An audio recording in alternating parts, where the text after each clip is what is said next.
আজকে আমার most favourite একটা খাবার কদবেল খাবো। কদবেলের টক টক টেস্ট আমার খুব বেশি পছন্দ। আগের দিন সীমান্ত একজনকে বলে রাখছিল যে ওর কদবেল লাগবে, ওর জন্য 2টা কদবেল রাখছিল। সেখানে কদবেল নিয়ে আসার সময় সে আমাকে বলল যে আরো 2টা কদবেল আছে, তুমি নিয়ে যাও। আম্মুকে বললাম কদবেলটা মাখাইতে, আমি ওর কাছ থেকে আবার এক্সট্রা ঝাল নিয়ে আসছি কদবেল মাখানোর জন্য। এরপর আম্মু আমাকে দায়িত্ব দিছে চাকু দিয়ে পেঁয়াজ মরিচ কাটার জন্য।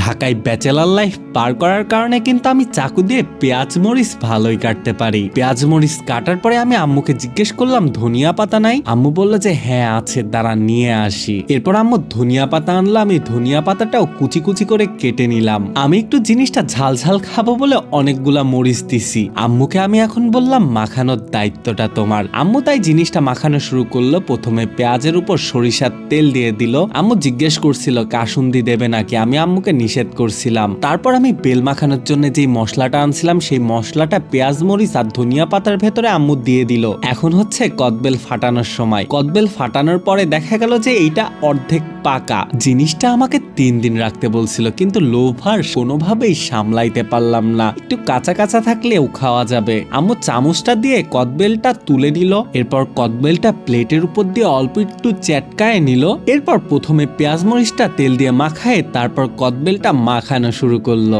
জিনিসটা মাখানো শেষ, দেখতে কি দারুণ লাগতেছে, দেখেই মনে হয় জিভে জল চলে আসবে। এরপর চামচ দিয়ে আস্তে আস্তে খাই, দেখলাম জিনিসটা অনেক ঝাল হয়েছে। আমার ঠান্ডা লাগছে, এর জন্য জিনিসটা আরো বেটার আমার জন্য।